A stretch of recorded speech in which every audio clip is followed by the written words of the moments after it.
By the time it was 12:30, the place was getting filled up. Ngozi, the event planner, walked up to inform Ada it was time for the finger food to be served. Ada quickly mobilized her waiters and waitresses, who moved swiftly to the tent. The guests, who mostly had come in their colorful Ankara ashwebi, were already seated, while the band played some oldies. As they served, Bode brought in his parents, who had been made to believe they were going for a party, not knowing it was their wedding anniversary. As they entered, the MC, who had been alerted, asked the guests to stand up and scream "Happy Wedding Anniversary" to the utter shock of the couple. They looked around in bewilderment as people swarmed to wish them well. It took some time before the MC cook finally convinced people to sit. As they got them to sit on the stage, Bode, his 3 sisters and their children came in from the backstage, and their mom was in shock. She looked at them lovingly, with tears of joy running down her face. Their dad was utterly surprised with mouth agape. They all hugged and exchanged pleasantries while the music played.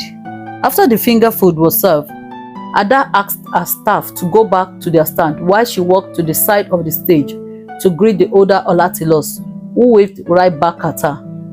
She spotted Shayo being pulled by an angry guest towards the exit of the tent and quickly walked up to them.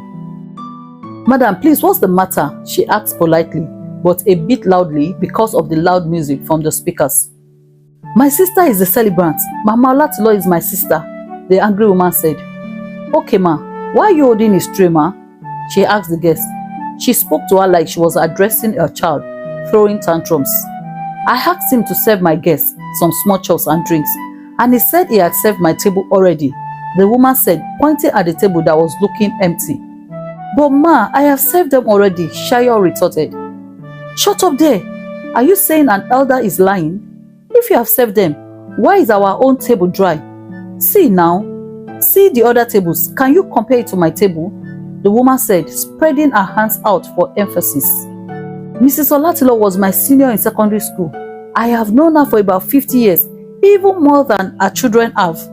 My sister cannot be having such an occasion, and I won't invite guests to honor her," the woman said as Ada stared at her, amazed by the incoherence of her story.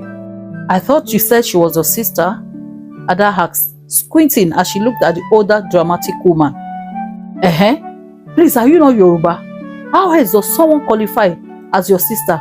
Someone I have known for close to 40 years. Do I need to be related by blood before I call her sister?" "But ma, I put 10 plates and drinks on the table, ma," Shayo insisted. "So you are saying I am telling lies now, Abi? You children of nowadays don't have respect," the woman whined. "Ma, it's okay. Shayo can't say he has served the table if he hasn't. Moreover, we counted the tables and have enough staff to go around even when additional tables were added." Ada was disappointed in the elder's behavior over food. "Oasis Bakery, Abi, what's your name? Ensure your staff do their jobs well," the woman said, staring at her angrily. "Madam, my staff are on top of their jobs. Maybe your guests have finished their snack already. Anyway, Shayo, ask Dollar to bring 5 plates of small chops and drinks," Ada instructed. "Madam, my guests are 12. 5 plates won't go round," the woman quipped. "Ma, the Olatilos paid per plate for the small chops, and we have delivered. So this extra 5 plates and drinks you're getting is my personal effort at pleasing you. Kindly manage that." It was a timely retort. "Don't mind those caterers. They will collect money and be hoarding food," a guest from the table yelled. It was an unnecessary verbal dart she threw at Ada. She ignored the snide remark and waited till Tola came with the tray. She served the table herself and left with Tola. She was angry. She had to start praying under her breath for self-control. "Ma, I served that table myself. The guests were emptying the snacks into nylon bags and keeping them away. They even kept the bottles of wine," Shayo said immediately Ada got to the tent where Oasis Bakery set up. "Don't worry, Shayo. I believe you." She touched him on his shoulder consolingly. Can you imagine her saying she was Mama's sister only to say she was her school daughter some 50 years ago? "They are just a greedy lot," Ada said and heaved a deep sigh. Okay, so we wait for another 2.5 hours before we serve the asun and mocktail drinks, Ada told her staff. I will be inside the tent as the cake will soon be cut by the celebrants and I have to give a speech on the cake. Comfort, give me a call if there are any issues. Meanwhile, let's get the plates washed. The grilled meat will be served with foil and disposable plates. After the instructions, Ada walked into the tent. It was a really nice party with great ambience. That the children of Mama and Baba Olatilo had spent a lot of money was obvious. She could see Damisi and her siblings dancing with their parents on the dance floor. After another 40 minutes of dancing with friends and family, the elderly couple moved to their seats. From where she sat, towards one of the exits of the tent, she could see people sharing souvenirs. It became really rowdy at this point, and the MC had to call severally for attention when it was time for Mr. and Mrs. Olatilo to cut their wedding cake. Can we have the baker come forward? The MC asked, and Ada walked with a plastic smile on her face to the cake stand. If there was anything she hated about being a baker, it was the part where she would have to give a speech about cakes. She didn't like crowd. She felt instantly sick once she has to stand in front of one. A pastor's wife had taught her to look above the people's head whenever she was speaking publicly.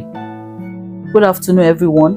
I want to say congratulations to my wonderful mommy and daddy, Olatilo. May God bless you, Mama, she said, smiling at the couple.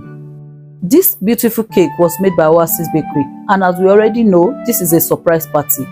I want to appreciate Mama and Baba's children especially, who not only planned the surprise, but were intentional in paying attention to details. For this, the crowd clapped cheerfully. We used the personalities of Mommy and Daddy as revealed by their children in designing the cake. Since Daddy is an ex-military man, we use the army green color. The gold dust around this first base represents wisdom. It takes wisdom to live together for 40 years. Don't you agree? She continued brilliantly. Also, gold represents love, wealth, and our mommy and daddy are surrounded by not only physical wealth, but also the wealth of people. The red butterflies flying downwards are for mommy, whom her children says loves fiercely, she said with a smile.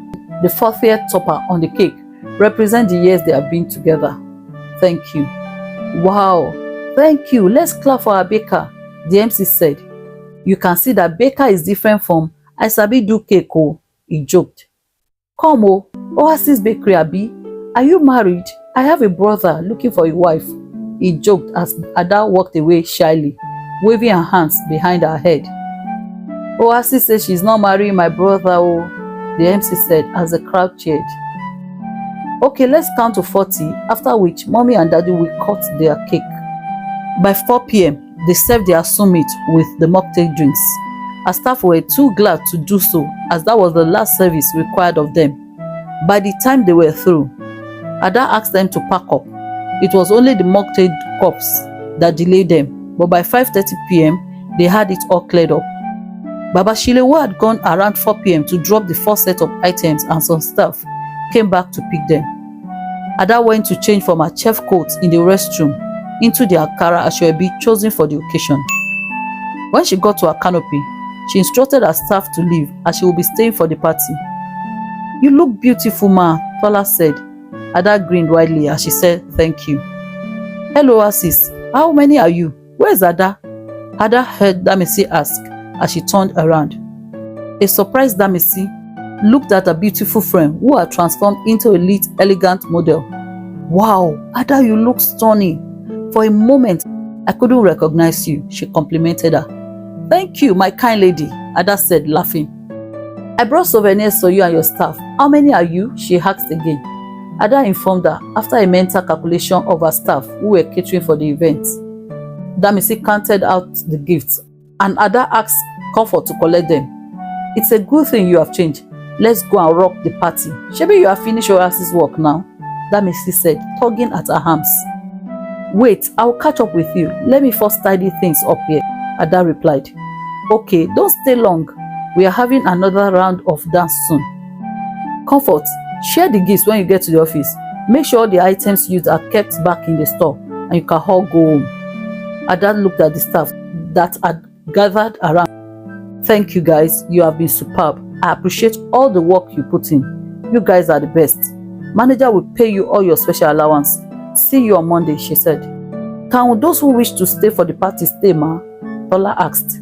No, ma, you can't. Firstly, you were not invited. Secondly, you are still in your uniform, Ada added.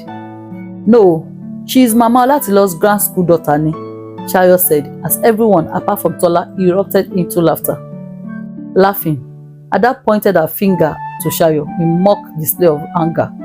You are not a serious person. Please leave Tola alone. Do have a great weekend, guys, she said as she shook her head and walked away to join the party that was at its climax. Immediately she entered the Macqueen. She saw Yinka, Damisi's sister, who looked at her in surprise, before pointing out where Damisi was seated with her guests. Ada walked to join her.